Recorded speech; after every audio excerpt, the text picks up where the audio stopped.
ప్రభువునందు దేవుని ప్రియులారా, మీ అందరికీ ఈ ఉదయకాల శుభములు తెలియజేయుచున్నాను. ఇదిన వాక్య పఠనము న్యాయాధిపతుల గ్రంథము 16వ అధ్యాయము చదువుకుందాము. తరువాత సంసోను గాజాకు వెళ్ళి వేశ్యనొకతెను చూచి ఆమె యొద్ద చేరెను.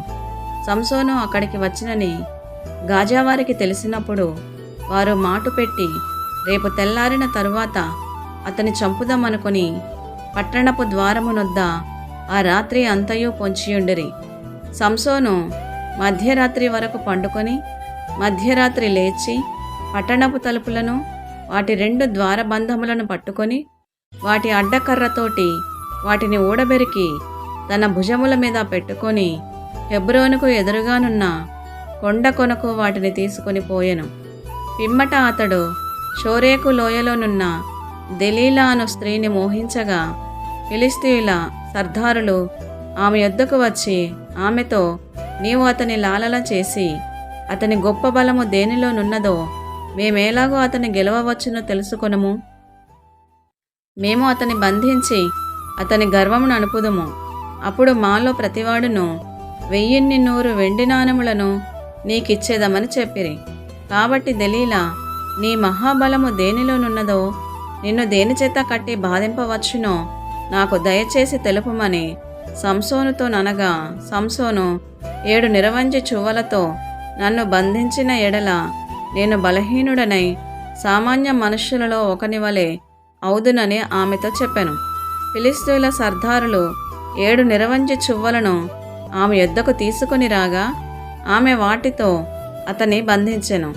మాటన నుండువారు ఆమెతో అంతఃపురంలోకి దిగియుండిరి గనుక ఆమె, సంసోను, ఫిలిష్తీయులు నీ మీద పడుచున్నారని అతనితో అనగా అతడు అగ్ని తగిలిన నూలు రీతిగా ఆ తడపలను తెంపెను గనుక అతని బలము తెలియబడలేదు.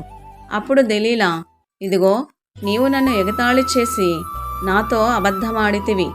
నిన్ను దేనిచేత బంధింపవచ్చునో దయచేసి నాకు తెలుపుమని సంసోనుతో చెప్పగా అతడు పేనిన తరువాత పనికి పెట్టని క్రొత్త తాళ్లతో నన్ను బాగుగా బంధించిన ఎడల నేను బలహీనుడనై సామాన్య మనుష్యులలో ఒకని వలె అవుదునని ఆమెతో చెప్పెను. అంతటా దెలీలా పేనబడిన క్రొత్త తాళ్లను తీసుకొని వాటితో అతని బంధించి, సంసోను, ఫిలిష్తీయులు నీ మీద పడుచున్నారని అతనితో అనెను.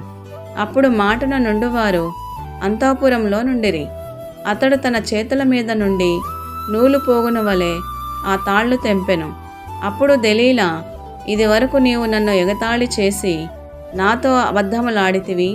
నిన్ను దేని వలన బంధింపవచ్చునో నాకు తెలుపుమని సంసోనుతో చెప్పగా అతడు, నీవు నా తల జడలు 7 అల్లిక అల్లిన ఎడల సరి అని ఆమెతో చెప్పెను. అంతటా ఆమె మేకుతో దాని దిగగొట్టి, సంసోను, ఫిలిష్తీయులు నీ మీద పడుచున్నారని అతనితో చెప్పినప్పుడు అతడు నిద్ర మేలుకొని మగ్గపు మేకును నేతను ఊడదీసుకొని పోయెను. అప్పుడు ఆమె, నా యందు నీకిష్టము లేనప్పుడు నేను నిన్ను ప్రేమించుచున్నానని నీవెందుకు చెప్పుచున్నావు? ఇది వరకు నీవు ముమ్మారు నన్ను ఎగతాళి చేసి నీ గొప్ప బలము దేనిలోనున్నదో నాకు తెలుపకపోతివని అతనితో అనెను.